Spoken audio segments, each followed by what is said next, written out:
Hallelujah. Amen. Bigyan natin pa ng isang malakas sa palakpak ang ating Diyos sa buhay. Thank you, Lord.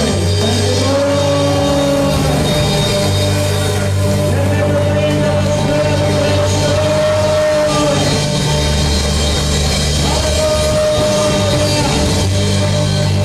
Hallelujah. Hallelujah.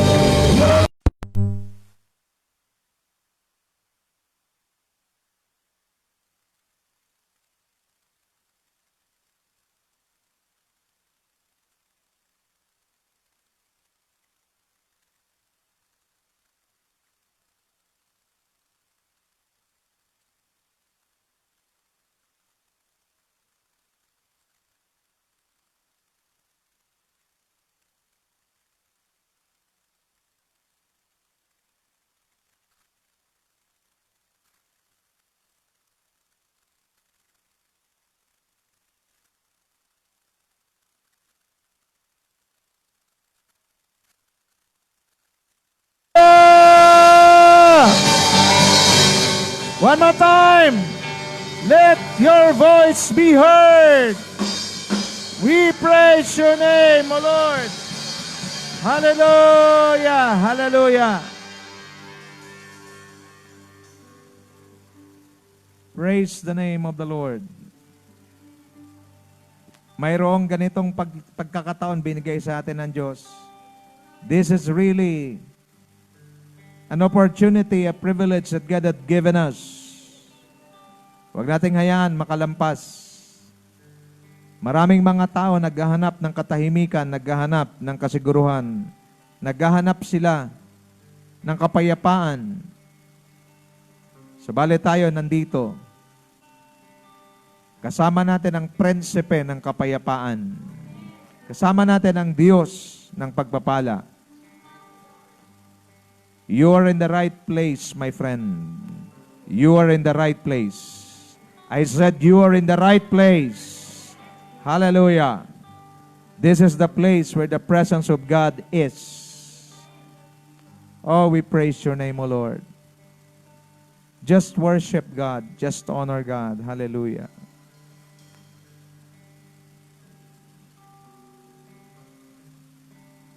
Oh, we praise your name. Just seize the moment to be in the presence of the Lord. Thank you, Jesus. Sambahin natin ang Panginoon sa araw na ito.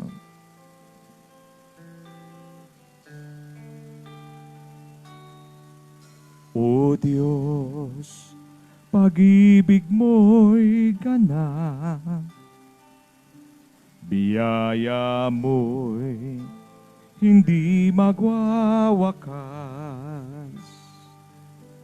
patnubay mo'y kalakasang wagas, kagalakay hindi kukupas.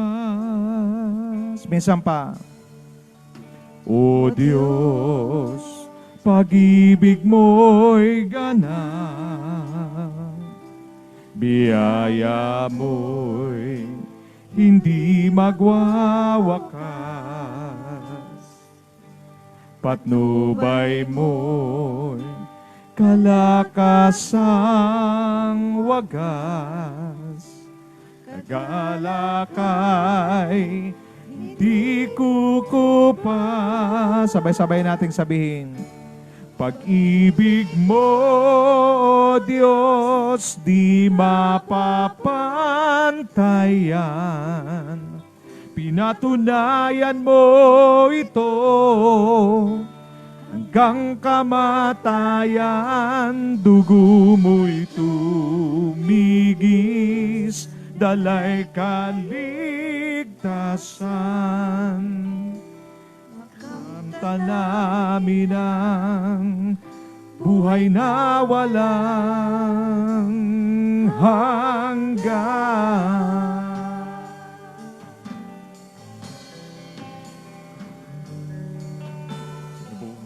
Na iyong ibinigay.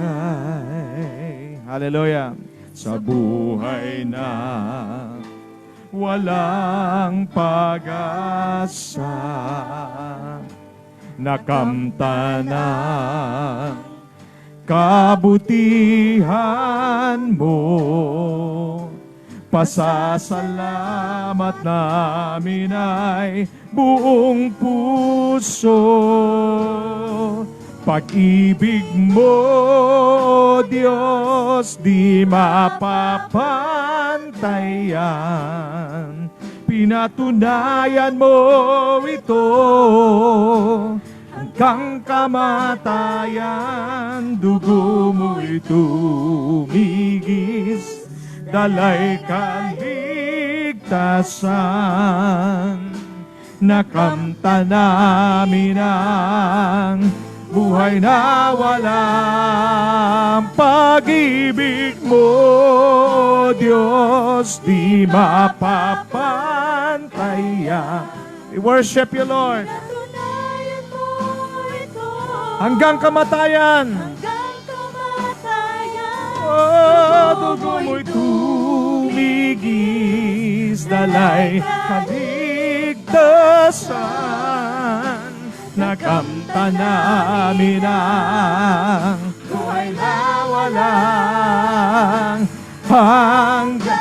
Sadyang dakila, sadyang dakila ang pag-ibig mo, walang hanggan. Ako'y pupuri sa'yo.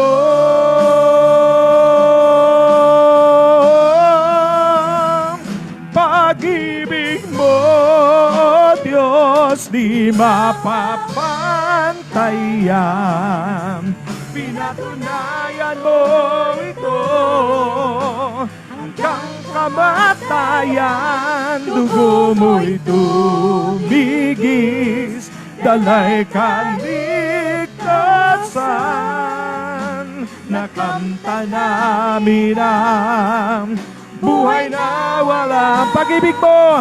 Pag-ibig mo, Diyos, di mapapantayan.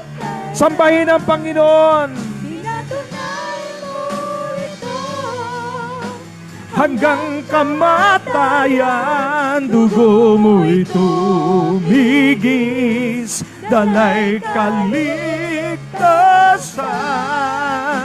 Nakamta namin ang buhay na walang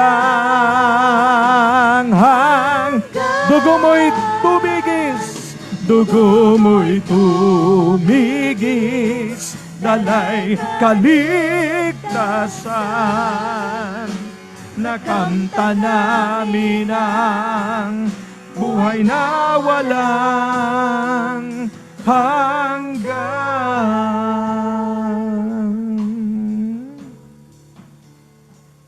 Hallelujah. Can we lift those holy hands and just honor God today? Pag-ibig mo, Diyos, di mapapantayan. Pinatunayan mo ito hanggang kamatayan.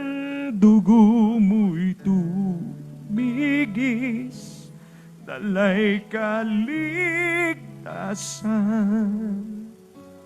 Nakamta namin ang buhay na walang hanggan.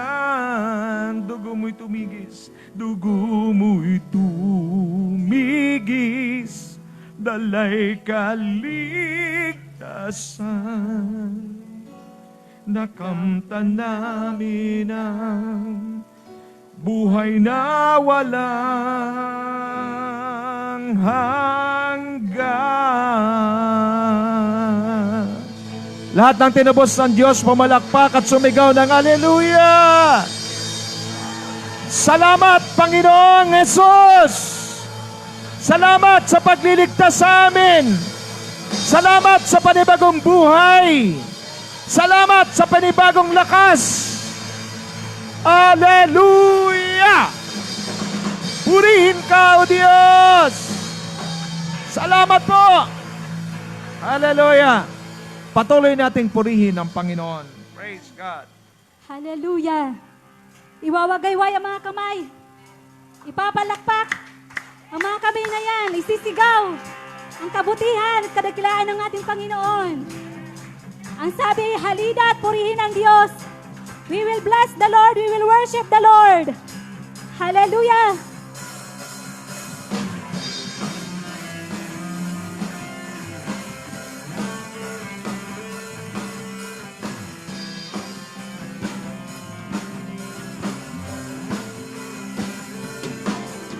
Halina't purihin ang Diyos. Pagpapala niya sa atin, lubos-lubos. Makapangyarihan, siya sa atin nagmamahal. Halina't siya ay pasalamatan.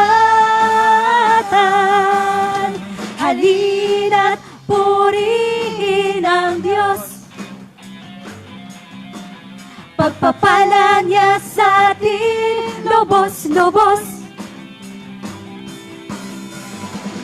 Makapangyarihan, siya sa atin nagmamahal. Halina't siya ay pasalamatan. Dakilang Diyos at Panginoon, maghari ka sa lahat ng panahon. Ang ngalan mo ay luwalhatin, ikaw lamang ang sasambahin. Oh, halina't purihin minsan pa. Halina't purihin ang Diyos. Pagpapala niya sa atin, lubos-lubos, tunay Panginoon. Makapangyarihan, siya sa atin nagmamahal. Halina't siya ay pasalamatan. Dakilang Diyos at Panginoon, maghari ka sa lahat ng panahon. Ang ngalan mo ay luwalhatin, ikaw lamang ang sasambahin. Dakilang Diyos at Panginoon, maghari ka sa lahat-lahat ng panahon. Ang ngalan mo ay luwalhatin, ikaw lamang ang sasambahin. O halina't purihin ang Diyos. Halina't purihin ang Diyos. Halina't purihin ang Diyos. Declare, halina't purihin. Halina't purihin ang Diyos. Hallelujah! Halina't purihin ang Diyos. Hallelujah! Hallelujah! Yes, yan darara ka na sendi yarara. Thank you, Lord. Oh, we bless your name, Lord God. Kasama natin ang Diyos. Anyone or two gathered in His name, He is in our midst. Lord, we welcome you. We honor you in this presence. Oh, Lord. Kasama natin ang Diyos. Di ako mangangamba, di ako mababalisa. Kasama natin ang Diyos. Kasama natin ang Diyos. Di ako malulungkot, di ako matatakot. Kasama natin ang Diyos. Dumaan man ako sa ilog, di ako malulunod. Dumaan man ako sa apoy, di ako masusunog pagkat kasama. Yes, Lord, kasama ka namin. Thank you, Lord God. Di ako mababalisa. Kasama natin ang Diyos. Kasama natin ang Diyos. Di ako malulungkot. Di ako Hindi nalulungkot ang mga anak ng Diyos. Dumaan man ako sa ilog, di ako malulunod. Dumaan man ako sa apoy, di ako masusunog pagkat kasama ang Diyos. Di ako mangangamba, di ako mababalisa. Kasama natin ang Diyos. Kasama natin ang Diyos. Di ako malulungkot, di ako matatakot. Kasama natin ang Diyos. Kasama natin ang Diyos. Declare, kasama natin ang Diyos. Claim it, kasama natin ang Diyos. Kasama natin ang Diyos. Kasama natin ang Diyos. Hallelujah, Lord. Praise your name. Hallelujah. Malakas na palakpak. Hallelujah. Shout your praise. Hallelujah. Blessed be your name, Lord God. Purihin ka, Panginoon, sa dakong lugar na ito, Lord Jesus. Ang iyong mata ay hihinto, Lord. Titingin at tatayo ka sa mga anak mong nagpupuri sa lahat-lahat ng panahon. Bakit? Dahil kami ay may Diyos na buhay, may Diyos na makapangyarihan sa lahat. Kahit maraming problema, pero sa Diyos, kapag tumingin ka, lahat ng yun ay naglalaho. Ano mang apoy na pinagdadaanan, basta't kasama ang Diyos, lalabas at lalabas tayo sa apoy na yan at idideklara natin na ang Diyos naming sinasamba ay buhay, makapangyarihan at kumikilos sa lahat ng panahon.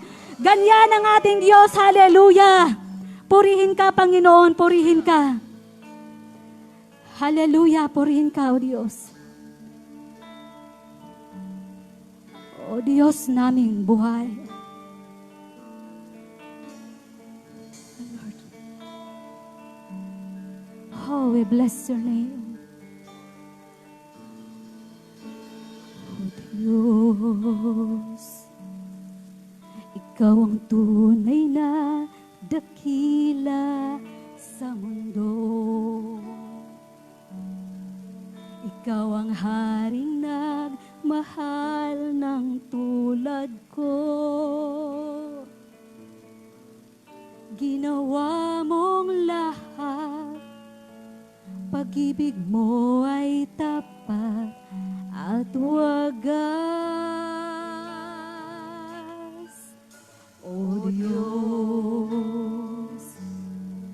wala nang papantay sa kabutihan mo. Ang ngalan mo'y itataas sa buhay ko. Sundin ang loob mo, iparinig ang nais mo. Sa lahat ng panahon, Diyos ka sa amin.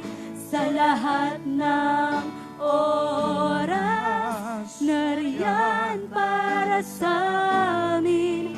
Panginoong Jesus, purihin ka. Dakilain ka sa buhay ko, aming Ama. Oh, we bless your name, Lord. O Diyos, ikaw ang tunay na dakila sa mundo. Ikaw ang haring nagmahal ng tulad ko. Sundin ang loob mo, iparinig ang nais mo. Sa lahat ng panahon, Diyos ka sa amin. Sa lahat ng oras, nariyan para sa amin. Panginoong Jesus, purihin ka. Dakilain ka sa buhay ko. Sa lahat ng panahon, Diyos ka sa amin. Sa lahat ng oras, nariyan para sa amin. Panginoong Jesus, purihin ka. Dakilain ka sa buhay ko, aming Ama. Oh, we bless your name, Lord Jesus. Purihin ka, Lord God. Sa iyong dakilang pangalan, kami, Lord, ay nagpupuri at sumasamba. O Panginoon, maraming salamat sa bawat panahon, O God. O Lord Jesus, sa lahat ng panahon, Diyos ka sa amin. Sa lahat ng oras, nariyan para sa amin. Panginoong Jesus, purihin ka. Dakilain ka sa buhay ko. Sa huling pagkakataon, sa lahat ng panahon, Diyos ka sa amin. Sa lahat ng oras, nariyan para sa amin. Panginoong Jesus, purihin ka. Dakilain ka sa buhay ko. Di nagbabago, di nagbabago. Diyos ka sa amin. Tanging sandigan, nariyan para sa amin. Panginoong Jesus, maghari ka. Magliwanag ka sa buhay ko. O aking Ama, aming Ama. Oh, bless your name, Lord. Hallelujah.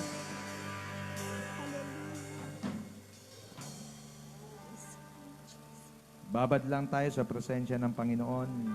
The Bible says, in His presence there is fullness of joy.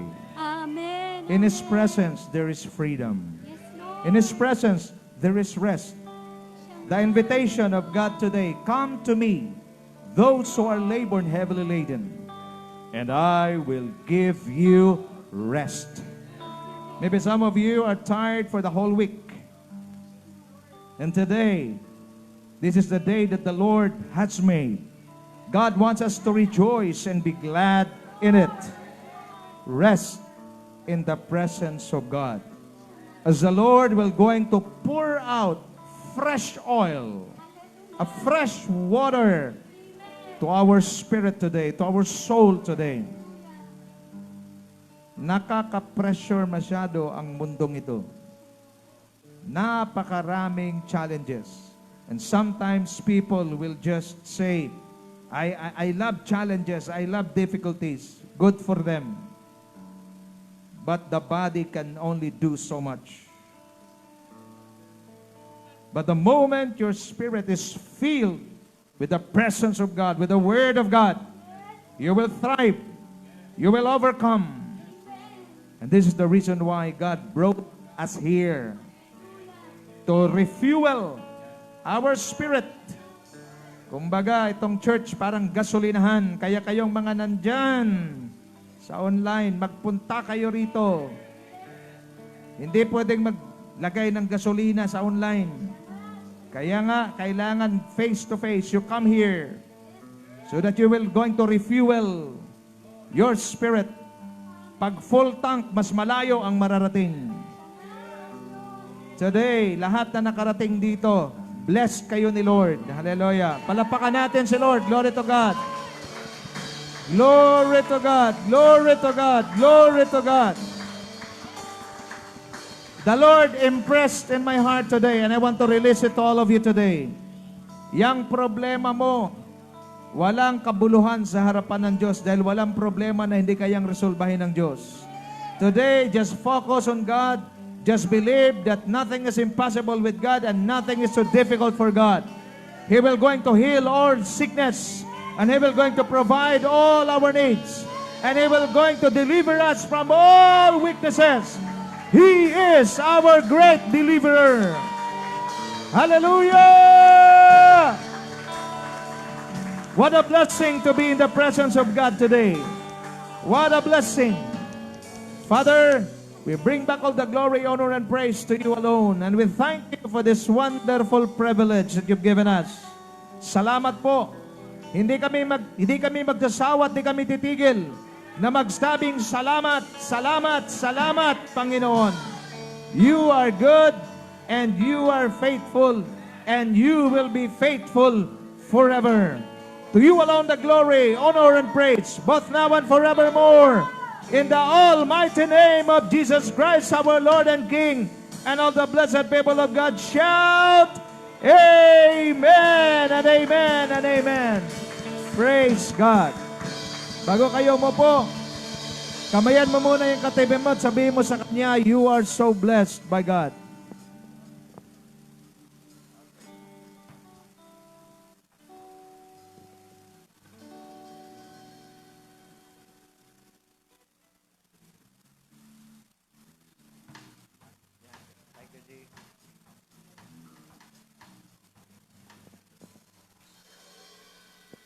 Praise the Lord. Praise the Lord.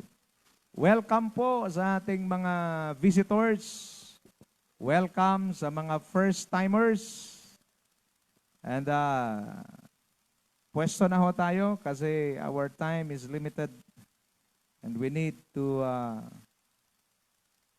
run through fast.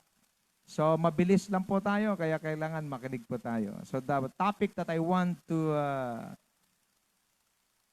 share with you today, standing firm in a shaky world.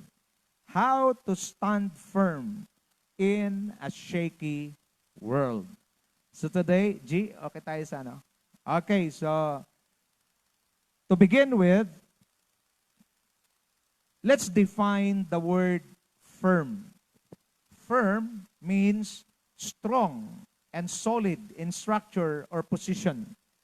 Decisive and unwavering in attitude or belief, stable and secure, consistent and not changing easily. Tandaan natin mabuti na ang mundo na ating ginagalawan ay masyadong shaky, masyadong magalaw, masaya ngayon, malungkot bukas, full of uncertainties. Pag sinasabing shaky, it means unstable or unsteady, insecure or uncertain, weak or vulnerable to disruption, trembling or shaking physically. Ito yung mundo na ating ginagalawan.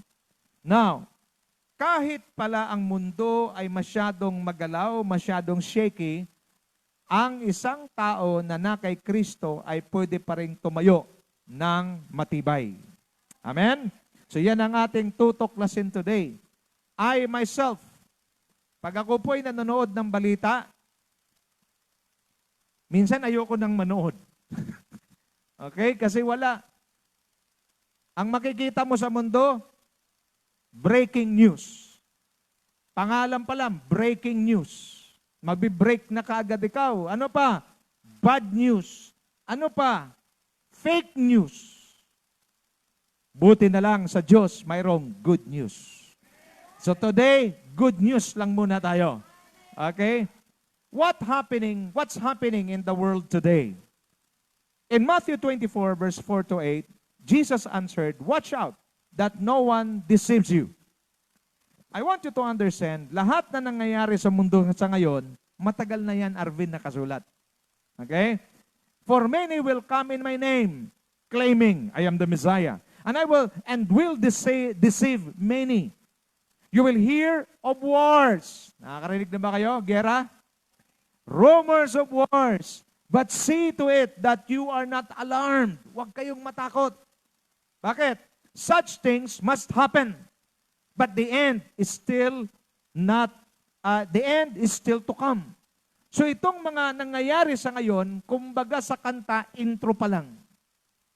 It's been written, nations will rise against nation, and kingdom against kingdom. There will be famines and earthquakes. Is it happening now? Earthquakes in various places. All this are the beginning of birth pains. Naintindihan ako ng mga babae. Okay, pag ang babae nag-labor, yung birth pains, talaga naman, okay, masyadong masakit. Pero once the baby will come out, hallelujah, lahat ng sakit nakakalimutan. Amen? So ganun din sa atin. So lahat na nangyayari sa ngayon, ito po ay mayroon ng nakasulat sa Biblia. Now, tingnan natin. Sasabihin natin, mga great nations, Amerika, tingnan natin ang nangyari sa Amerika, sa Houston, Texas. Sino magsasabi sa atin na ganito kayamang bansa, pero ganyan ang inaabot? Mga kapatid, di natin pwedeng sandalan yung kayamanan. Yan ba ang sinasabi niyong napakayamang bansa? Ganyan ang nangyari sa kanila. So hindi ka kayang iligtas ng pera mo at ng impluensya mo. Another thing, tingnan natin, G. Okay? Binabaha rin pala sila eh. It's a tie. Russia, 8.8. Okay, magnitude earthquakes. Earthquake. Tingnan ninyo nangyayari. Russia is one of the most influential nation in the world. 8.8. Mga kapatid, imagine kung dito, wag naman nawa in Jesus' name. Kung dito nangyari yan, hindi ko alam. Buti na lang. Hindi naman buti. Kumbaga, nangyari sa Russia. Anong ginagawa ng Panginoon? Watch me now. The Lord is shaking all this big and great nation just to show the world that there is only one and there is only one greatest being, and that is none other than God. Di ka pwedeng magstay. Amerika, Russia, yan ang nangyayari. And of course, pangatlo, hindi naman magpapahuli ang Pilipinas. Ayan ang Pilipinas. Typhoon and floods. Naku po, lubog na ang Bulacan. Okay, so makita natin, ganyan po ang nangyayari. Sa Pilipinas, first time siguro sa tanda ko na to, nagkaroon ng parada ng bagyo. 3 bagyo magkasunod. First time yun. Kaya kami, nang umalis kami ngayon, isa lang ang aming sinakyan. Bakit? May tubig. What's the point? This is the world that we're living in. The world and its ways full of jealousy. Pag umangat ka, hahataking ka. Full of selfishness. Ang mga tao ngayon, ang bilis, kunting problema lang sa daan, road rage ka agad. Bakit? Masyadong selfish. Ano pa? Full of chaos. Magulo ngayon, mga kapatid, mga nanonood dyan sa Pilipinas, mapalad pa tayo. I cannot imagine the feeling. But by the way, Brother Julius, tuloy diba ang gera ng Thailand at saka Cambodia? Gising Pilipinas. Palapit na ng palapit. Nandyan na sa Cambodia at saka Thailand. Malapit lang sa atin yan. What's the point? The Lord is now calling the attention of every person to return to the true and living God. It's full of uncertainties. Walang makapagsabi sa atin ngayon, bukas ako'y i-bless, bukas ako'y maging ganito. No, nobody. Because this world, as long as you are in this world, you are living in an uncertain situation. And today, the Lord brought me to you to remind you, to tell you na mayroong solid, unshakable ground, and that is none other than the Word of God. Palapakan natin ang Panginoon. The challenge today is this, Matthew 24:13, but the one who stands firm to the end will be saved. Pagkasabi sa katabi mo, you need to stand firm. Okay? Stand firm in your faith. Sabi mo, stand firm in your faith. Hindi ako ang gagawa niyan. Ikaw ang gagawa niyan. That's the challenge. Until when you stand firm in your faith, till the end. Dalawang end. End of the world, tsaka end ng buhay mo. I'm praying, while I'm preaching this word to you, I'm praying that you will be able to stand firm. Why? Because challenges are coming. When you think that challenges are coming today, you're experiencing hardships, wait, there's more. That is why the message of God is so urgent to all of us today, that we need to understand where to stand firm, and we can stand firm in the Word of God. What the Bible says with regard to the Word, to the world and God's Word. Luke 21:33, it says, heaven and earth will pass away, but my words will never pass away. Maglaho ang langit at lupa, subalit ang salita ng Diyos ay mananatili magpakailanman. I challenge all of you, stand in the Word of God. Tayo sa salita ng Diyos.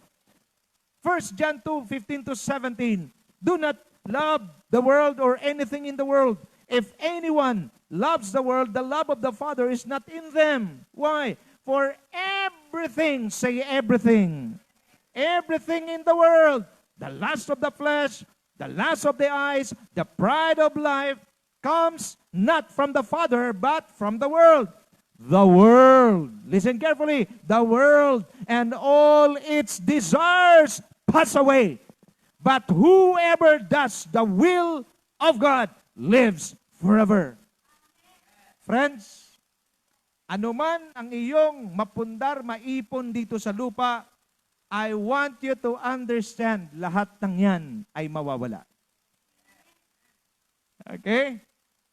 I'm not saying na mali ang magpundar, mali ang mag-ipon. Hindi.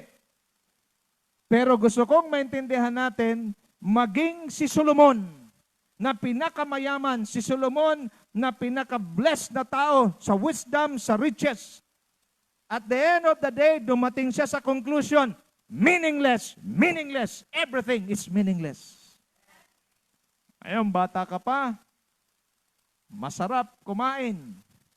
Pag nagkaedad ka na, kahit gaano kasarap yung pagkain na ilalagay sa harapan mo, hindi mo na makain. Bakit? Bawal. Pag kinain mo, mapabilis ang meeting mo kay Lord.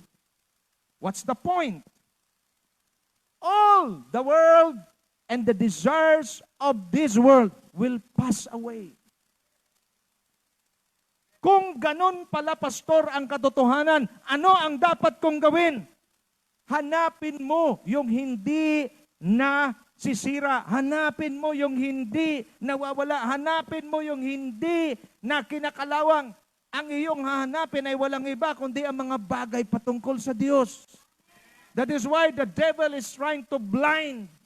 He's trying to cover the eyes of the people not to see what the word of the Lord says, not to see God, not to come to the Lord. Why?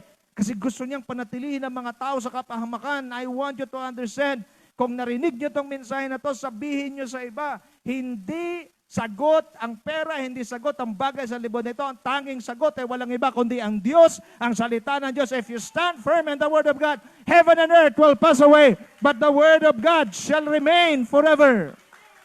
Kulang ang palakpak na yan kung yan ay para sa Diyos. Praise God, we are here today. Now, how to stand firm in a shaky world? naghanap ako ng isang character sa Bible na pwede nating gawing basihan. And I found Joseph. Joseph the dreamer, he is one of the 12 sons of Jacob. At ang problema ni Joseph because he is the favorite of Jacob. Pag paborito ka, pag-iinitan ka ng mga kapatid mo. To make the long story short, Joseph was his siblings, his brothers, were so envious. Okay, to him. So anong ginawa nila? They want to kill Joseph. Mga kapatid, paigan niyo mabuti ha. Itong mundong ito, punong-puno ng inggit. At wag na kayong lumabas. Kung sa labas, paso, maraming inggitan, maging sa loob ng church, maging sa mga mananampalataya, meron yan. Bakit? Yung human nature natin, nandiyan pa rin yan. But the point is, dapat maintindihan natin. So si Joseph, bilisan ko na ha, si Joseph, gusto nilang patayin. But Reuben, his brother, eldest brother, sabi niya, wag natin patayin kapatid natin yan. Itapon na lang natin sa balon. Salamat na lang, Brother Julius, kasi yung balon, walang tubig. Na makinig kayo mabuti. Before they try to kill Joseph, God already showed Joseph a vision. Mga EFCCI people, ask God for a vision. Because that vision kept Joseph on track. Kahit si Joseph ay tinapon sa balon, ni-research ko, Brother Julius, ang dami pala ng balon doon.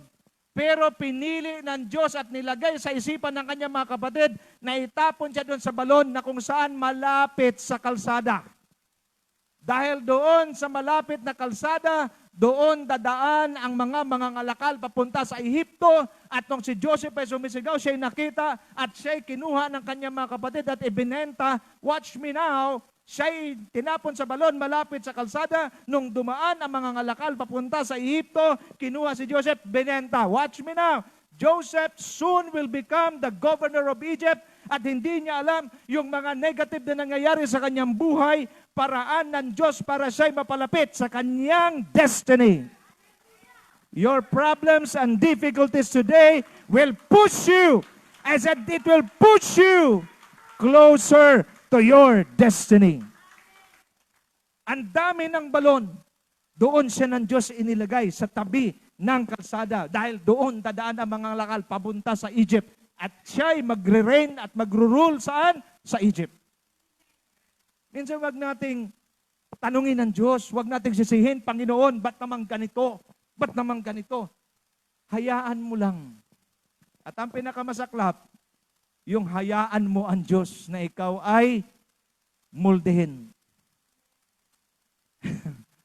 Parang iba ayaw na. Mahirap talaga yan. Pero kung hayaan mo lang ang Diyos, may ginagawa ang Diyos sa buhay mo na hindi mo maintindihan, pero as long as you stand in His Word is unshakable, His Word is powerful, His Word is stable.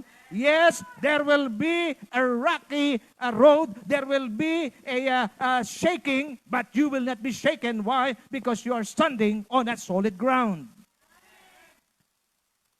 Let's look at what Joseph, the attitude of the character of Joseph. Number one, Joseph secured the presence of God in his life. The Bible says the Lord was with Joseph. God's presence gives us assurance of His protection and provision. When Joseph was sold in Egypt to Potiphar, he was a slave, alipin. Pero tingnan niyo ito. Psalms 91, when he was in the house of Potiphar, the Lord was with him. Nung makita ni Potiphar, uy, grabe itong alipin na to Nasa kanya ang Diyos. Alam mong ginawa ni Potiphar? Ipinagkatiwala kay Joseph ang lahat ng kanyang sambahayan, maliban sa kanyang asawa at sa kanyang pagkain. At ano nangyayari? The Lord prosper the household of Potiphar. Mga kapatid, watch me now. If you want to stand firm on a shaky world, isa ang siguraduhin mo, mahal kong kapatid kay Kristo, siguraduhin mong kasama mo palagi ang presensya ng Diyos. Wherever you are, in the arena of business, in your job, in your family, make sure the presence of God goes with you. Psalms 91:14-15, because he loves me, says the Lord, I will rescue him. I will protect him, for he acknowledges my name. He will call on me, and I will answer him. I will be with him in trouble, and I will deliver him and honor him. Galing. Si Joseph alipin. Alam niyo, pag alipin ka before, kahit anong gustong gawin, amo mo sa'yo, if he wants to kill you, then he will kill you. Walang kaso doon. But Joseph, because the Lord was with Joseph, yes, alipin si Joseph, pero ibang quality ng pagkaalipin. Dahil mayroon siyang God factor. This is the missing link in the lives of every believers today. The God factor, the presence of God. What's the key? God's presence, the Holy Spirit, in us, secures His favor, blessings, and victories over our lives. Now, look at me now.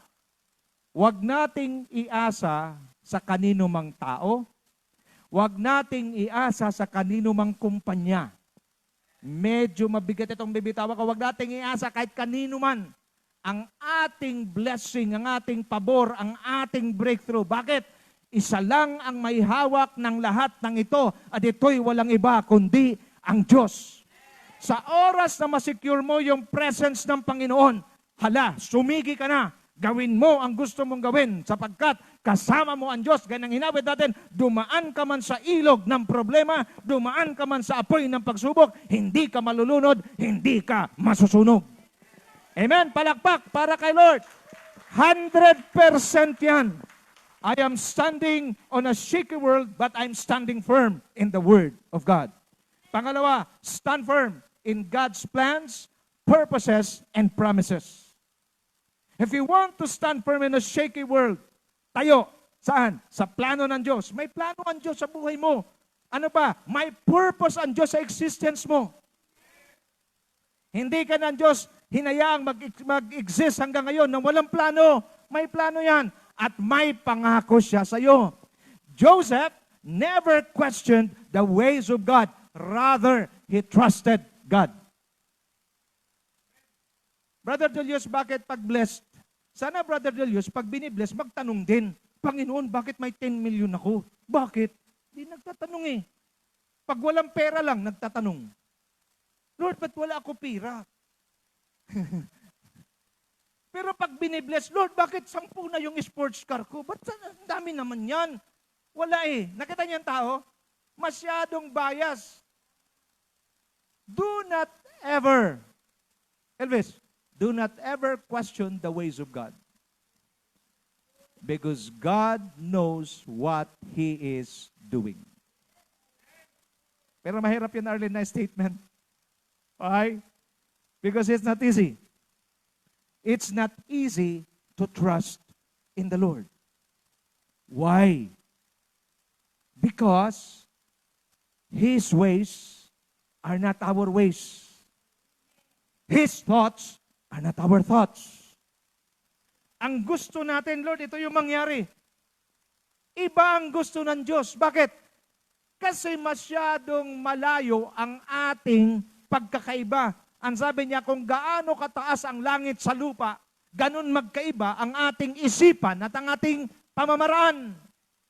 Kaya gusto mo, Lord, ngayon na, i-deliver mo na ako rito. Hindi, sabi ng Panginoon, hindi ka pa hinog, tuloy pa ang problema. Hallelujah. Sabi sa katabi mo, tuloy. Tuloy lang. Pastor, ang hirap na eh. Parang hindi ko na kaya. Tingin kayo sa akin. Ang goma, yung lastiko. Goma, alam nyo? Yung rubber band. Nai-stretch yan, sir, di ba? Nai-stretch yan. Ang tawag dyan, sir, ganyan lang siya kaliit. Pero, nai-stretch yan. Ang tawag dyan, elastic. Okay? Elasticity. Naglalaro tayo, Brother Julius, ng goma dati, di ba? Ang goma maliit, pero pwede pantali yan sa buhok, sa kung ano-ano mga gulay. Maraming magamit yan. Ang ginagawa ng Diyos, ititest yung elasticity mo, yung elastic limit mo. Kulay pula yung goma, pero habang binabatak yan, namumuti. Pero habang binabatak yan, mas lumalaki ang kanyang pwedeng paggagamitan. Pula ang kulay niyan. Pag binabatak yan, namumuti. Pakicheck ang katabi mo, namumuti naman. Praise God! Ala na, putla na yung katabi ko, pastor. Congratulate mo yan. Pagkasabi mo sa kanya, praise God. Why? All of us will go through difficulties. Do not expect nagagaan ang buhay habang ikaw ay nagkakaedad. Sa mga nagkakaedad, parang hirap na ito mensahe natin. Sa mga nagkakaedad, i-ready mo na ang iyong pension para sa maintenance. Buti na lang, mayroon tayong gamot.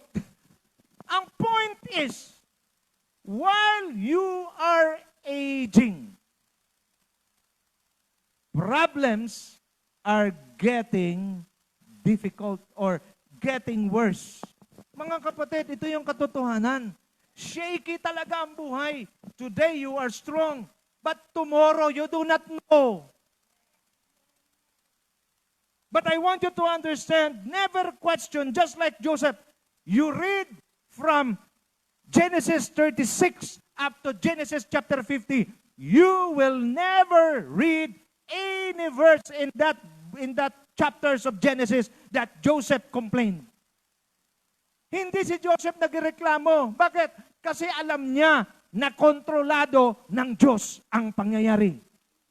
Sana tayo ganun din. Panginoon, hindi ako magtatanong, yes, mahirap na to, pero ako'y naniniwala, mayroong kang plano, mayroong kang purpose, mayroong kang pangako, at isang araw, ako'y dadalhin mo roon, at ako'y magtatagumpay. Never question. Look at this. In 2 Peter 1, 2-4, grace and peace be yours in abundance through the knowledge of God and Jesus our Lord. His divine power has given us everything that we need for a godly life through our knowledge of Him who called us by His own glory and goodness. Through this, He has given us very great and precious promises, so that through them you may participate in the divine nature, having escaped the corruption of the world and in the world caused by evil desires. Watch me now. The purpose why God wants us to stand firm in His Word is to deliver us and to protect us where? From the corruption of this world. Ngayon, ang road rage parang normal na lang. Ngayon, yung mga paggawa ng masama parang normal na lang. Kasi naman itong, sana binabalita naman din sa mga big network na yan, yung mga good news naman. Wala, puro bad news. Kaya tayo na lang ang magbalita. I-share nyo na lang to para good news ang marinig nila. Okay? Romans 8:28, and we know that in all things God works for the good of those who love Him, who have been called according to His purpose. Pasaan-saan man ang pangyayari, maganda man o hindi, hindi man o hindi, hindi man o hindi, at the end of the day, pagdating ng conclusion, all things work together for our good. Amen! I said, Amen! Now look at Joseph. Pinagplanuhan patayin, itinapon doon sa balon, ibinenta si Joseph bilang alipin, at kinonsede nilang patay na. But remember this, God can turn testing into a testimony. Your testing today will become your testimony tomorrow. Your desperation, your frustration today will become a celebration someday. Genesis 50 verse 20, as for you, sabi ni Joseph sa kanya mga kapatid, as for you, you meant evil against me, but God meant it good, meant it for good in order to bring about this present result to keep many people alive. Na makinig kayo sa akin. Pwede tumingin lahat sa akin. Tingin. Minsan may mga tao sa buhay natin na wala nang ibang ginagawa kundi dulutan tayo ng pighati. May mga tao na walang ibang role sa buhay mo kundi ikaw ay bigyan ng kalungkutan. Mayroon ba? Wow, kawawa naman ako lang. May mga tao talaga na pag ang purpose nila sa buhay mo, asarin ka lang. Yung bang sirain yung mood mo, sirain yung relasyon mo sa Diyos. Pero, makinig kayo ha, sometimes they do not know that they are being used by the devil. They do not know. Now, watch me now. Remember this, the 11 siblings or brothers of Joseph were sons of Jacob. In short, these are God's chosen people. Kaya hindi ka pwedeng maniguro na yung katabi mo, hindi gagamitin yan para ikaw ay asarin. Tingnan mo nga yung katabi mo. Yan, suspect yan sa pangasar sa'yo. Nagets? These brothers of Joseph, mga God's chosen people din to. Pero bakit, tingin sa akin, masakit pag ginawan ka ng masama ng kapwa mo, lalo na kung Kristiyano. Pero again, maganda mag-aral ng Bible. Gusto nilang patayin si Joseph, tinapon si Joseph, binenta si Joseph, at pinalagay na patayin niya si Joseph. Bakit ng Diyos hinayaan? Alam ko may nangangailangan ng mensahe na to ngayong araw na to eh. I'm not only preaching to you, I'm preaching to myself. Because God allowed it to happen to you. Period. Pag inalaw ng Diyos na mayroong umatake sa iyo, pag inalaw ng Diyos na may mangyayari sa iyo na kagagawa ng ibang tao, alam ng Diyos kung ano yan, pero inalaw niya. Bakit? Kasi yan ang tanging paraan para ikaw ay madala papunta sa iyong breakthrough. Kaya sabi ni Joseph, you meant evil against me, but God meant it for good. Why? Kasi mayroong milyong-milyong mga tao na magugutom. Kaya kailangan si Joseph pagmalupitan, kailangan si Joseph ibenta, kailangan si Joseph makulong para ano? Para yon ang paraan na siya'y mapalapit sa hari at para siya ay magiging gobernador para ma-feed ang milyong-milyong mga tao. Do not despise your problem today. Do not despise the attacks that you have encountered today. Do not despise all the difficulties because those difficulties they are compass. They are leading the way. They are paving the way. They are clearing the way towards your victory. Palakpak para kay Lord. Thank you, Lord. Mahirap, mahirap. Wala namang success na hindi mahirap. Lahat ng success, mahirap. Ang problema kasi sa mga successful din, naka-Amerikana, tapos hawak na ngayon yung kanilang mga trophy. Pero hindi mo alam, sir, yung mga sleepless nights. Hindi mo alam yung rejections. Hindi mo alam yung mga paninira. Ang daming fake news ngayon. And it's so easy. Why? Because this world is so shaky na kung saan ang pagsisinungaling, merong ang iba buhay, papatay na sa balita eh. Patay na raw si ganito. Kaya yung tao na ginawang patay, buhay pa ho ako. Why? Because this world is shaky. Can you look at me now? Never listen to the voice of the world. Never listen to the voice of any person, especially if they are bringing you down. Just listen to the voice of God. Just listen to the Word of God because the Word of God will not pull you down, but the Word of God will push you up until you reach your God-given destiny. If you receive that word, palapakan natin ang Panginoon. Glory to God. Hallelujah! You meant evil against me, but God meant it for good. Kaya pagka dumating ang panahon, inatake ka uli ng mga tao, sabihin mo lang, G, Come on, attack pa more. Come on, every attack that you did to me, that you do against me, pushes me nearer to my breakthrough. Kaya sarap na maghanap ng umaatake ngayon. Why? Sarap. Bakit?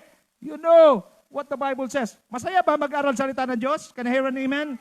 Yes, of course. What's the key? Let's wait on God's perfect timing. And all things will fall in place in our lives.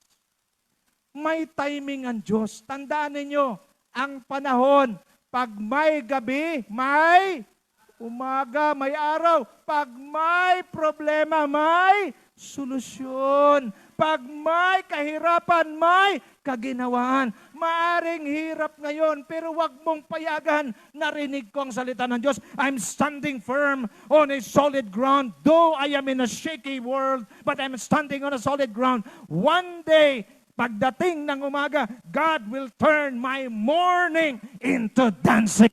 And all the people of God say, Amen. Palakpak para kay Lord. Bakit ako pinadala ng Diyos para magsabi sa inyo? Kasi iba sa atin, wala nang nakita kundi puro gabi. Wala pang mundo. Walang anumang parte ng mundo na puro gabi. Pagkatapos ng gabi, may umaga. Pagkatapos ng bagyo, napakaaliwalas ng panahon. Pero huwag ka maghanap ng liwanag sa gitna ng bagyo. Madilim talaga yun. Kung binabagyo ka ngayon, hold on. Stand firm. Number 3, strengthen your faith while waiting on your deliverance from God. Habang ikaw ay nandoon sa pagsubok, strengthen your faith. The cupbearer had forgotten him to mention Joseph before Pharaoh. But God has His own way of remembering Joseph. Kasi, nakulong din. Nakulong si Joseph. Tingnan nyo ha. Kung hindi ba naman talaga napakahirap itong kanyang pinagdaanan. Si Joseph kasi sir, matipuno, pogi. Nung nandun siya kay Potiphar, siya ang ginawang head ng mga slaves. Ang ganda no? Ang problema, nung makita siya ng asawa ni Potiphar, natipuhan.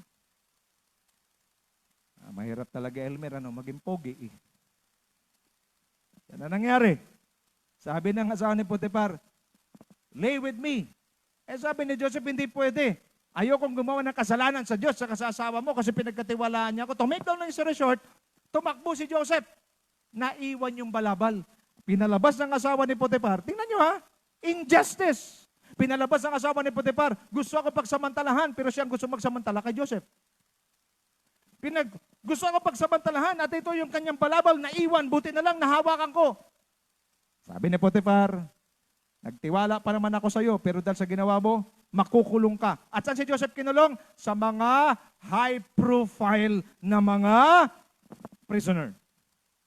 Makinig kayo mabuti. Ang kaso niya, di ba? Pastor, kasama ko na ang Diyos, ba't ako makukulong? Kasi doon niya mamimit ang cupbearer. Ano ang cupbearer? Yun yung nagtitikim ng inumin at pagkain ng hari. Habang nagiging intense ang problema, palapit na ang tagumpay at breakthrough mo. Pero pag hindi mo maintindihan, ba't naman ako nakulong? Akala ko ba, Lord, ang ganda na rito eh. Minsan, pag ikaw ay nananatili sa comfort zone mo, hindi ka ng Diyos madadala sa breakthrough mo. Pagpatianod ko lang, nakulong si Joseph, walang problema. Bakit? Kasama ko ang Diyos.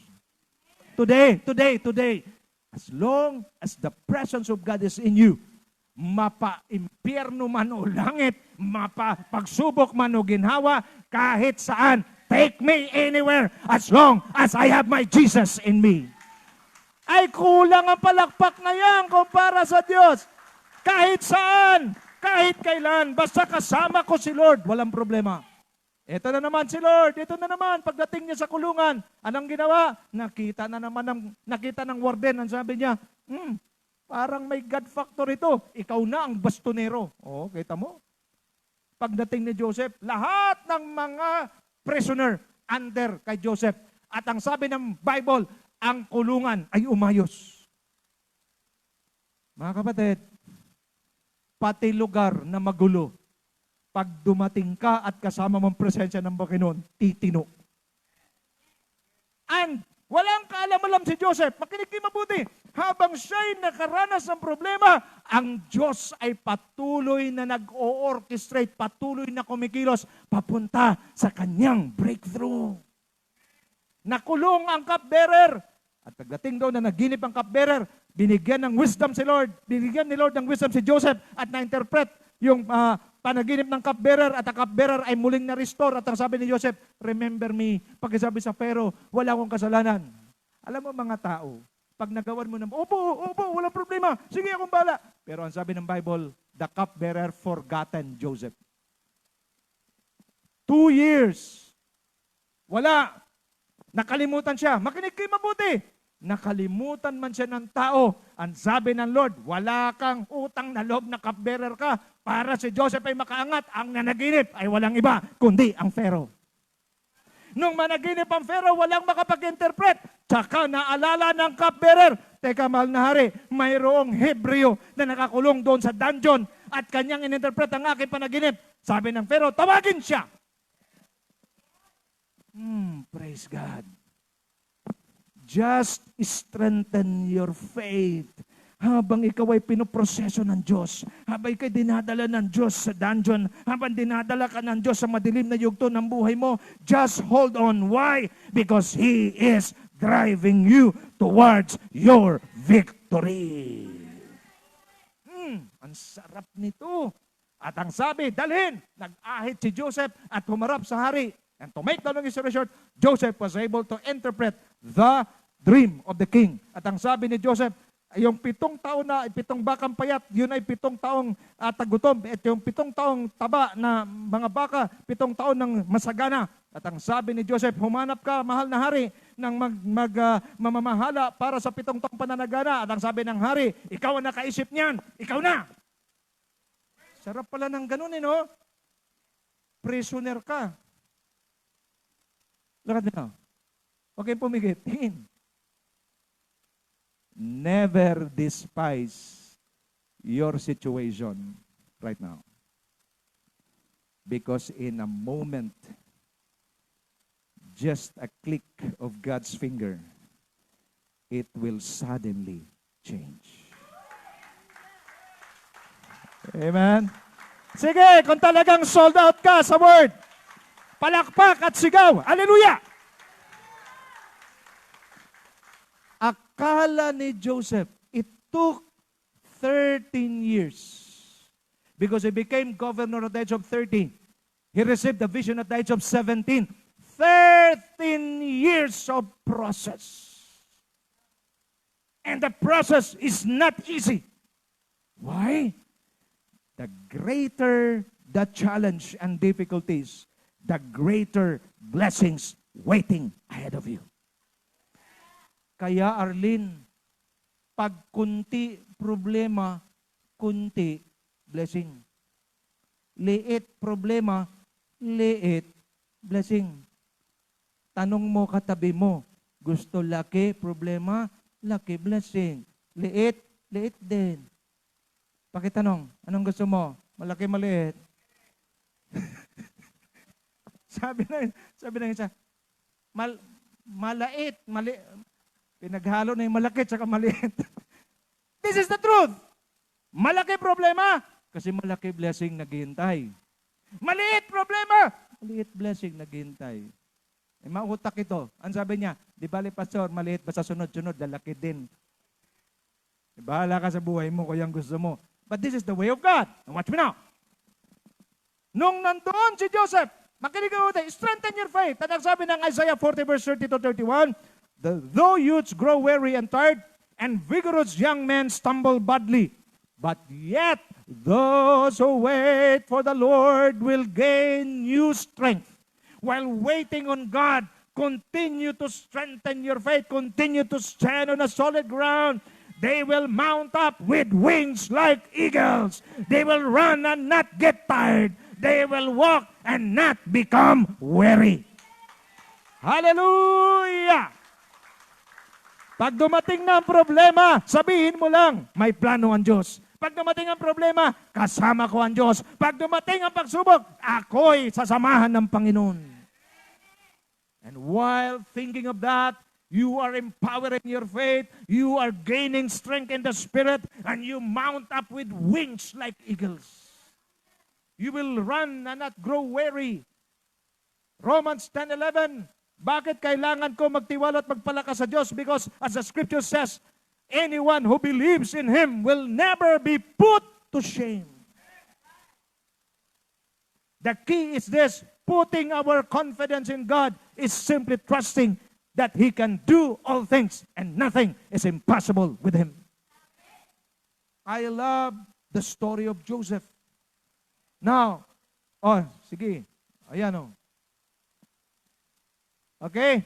When you put your confidence in God, you are telling God, Lord, I know you can do all things. And most of all, I know that nothing is impossible with you. This is what I believe, Lord. Every day, yan ang baon mo. Huwag kang humarap sa araw na ito, huwag kang humarap sa anumang panahon na hindi mo baon ang katotohanan ito. This is the truth that I believe. God is in control and nothing is impossible with my God.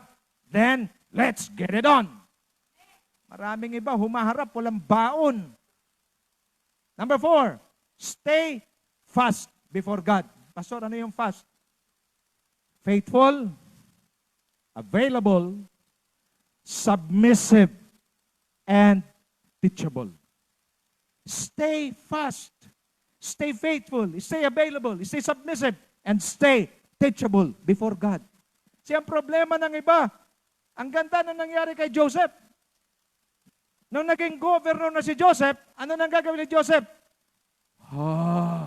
Hayahay na. So ito na ang gagawin ko. Biruin mo si Joseph, second in command. Saan? Sa Pharaoh. Pwede na. Salamat. 13 years ng kahirapan. Ngayon, ako naman ay titikim ng kaginhawaan. Pero Joseph did not do that. He stayed fast before God, faithful to the Lord, available for God, stayed submissive to the Lord, and teachable. Joseph blessed by God and made him the governor of Egypt. Next in command to Pharaoh. God also blessed all the works of his hand, and Egypt became the most powerful nation on that time because of God's hand and presence that was with Joseph. Mga kapatid, di ko talaga maisip, isang Hebreo, isang nakakulong sa isang iglap, naging gobernador ng isang pinakamayaman at pinakamalakas na bansa.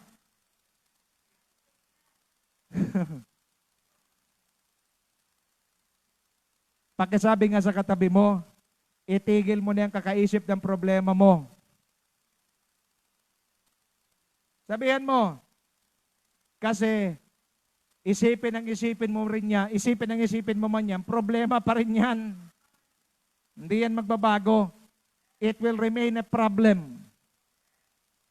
But if you begin to stand in the promises of God, my God is so big, my God is so strong, my God is almighty, and there's nothing my God cannot do because He is in control and He can do all things because nothing is impossible with Him. Mas masarap isipin yan.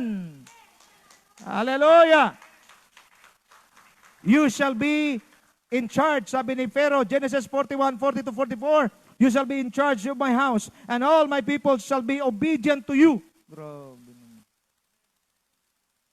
Only regarding, ito sabi ni Pharaoh, all my people shall be obedient to you. Hindi lamang mga alipin, pati mga general kasama na susunod kay Joseph. Now listen carefully. Sabi niya rito, okay, only regarding the throne will I be greater than you. Ang kaibahan na lang ni Joseph tsaka sa Pharaoh, alam kong ano? Yung trono. Nakaupo ang Pharaoh sa trono. Si Joseph hindi. Yun na lang ang kaibahan. Pero when it comes sa power, halos parehas. Bakit? Makinig mabuti. Ang sabi ng Bible, walang desisyon ang paraon o Pharaoh na hindi kinikonsulta kay Joseph. So therefore, si Joseph na talaga ang hari nung time na yun. See, I have placed you over all the land of Egypt. Ang buong kaharian ng Ehipto ibinigay sa pamumuno ni Joseph. The Pharaoh took off his signet ring.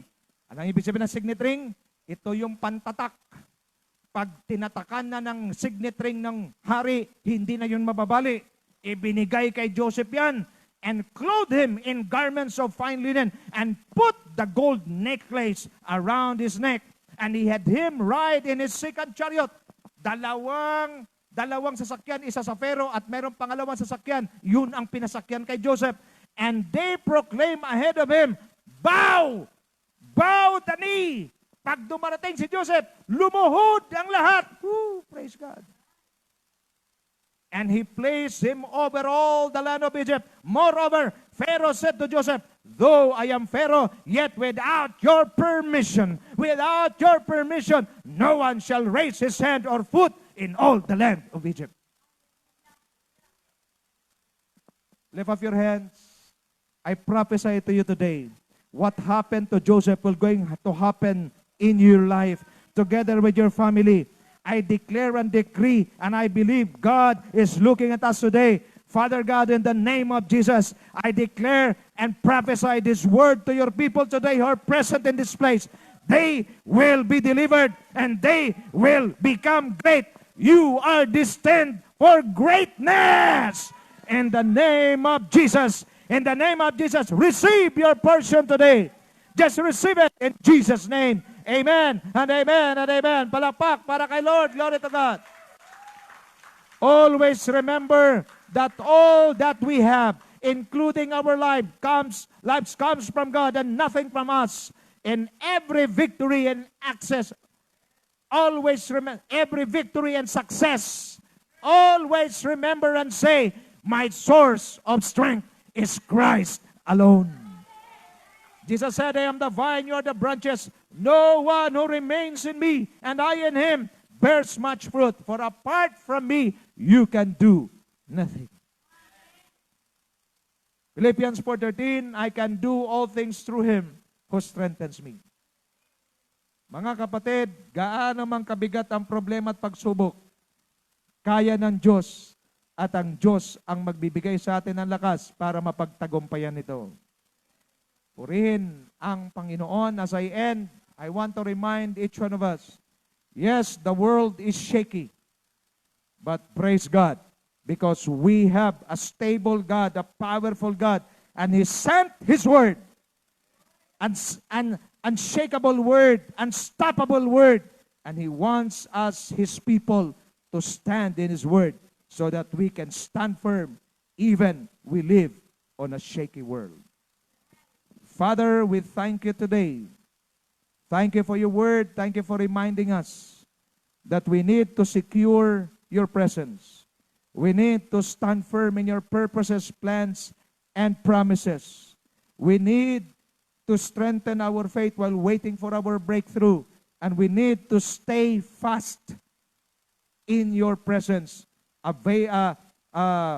Faithful, available, submissive, and teachable. Salamat, Panginoon. Because kung ang mundo may breaking news, may bad news, mayroon silang fake news, salamat. Dahil sa kingdom of God, mayroong good news. And we receive the good news today. To you alone the glory, honor, and praise, now and forevermore.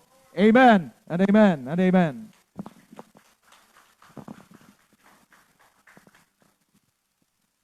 Okay.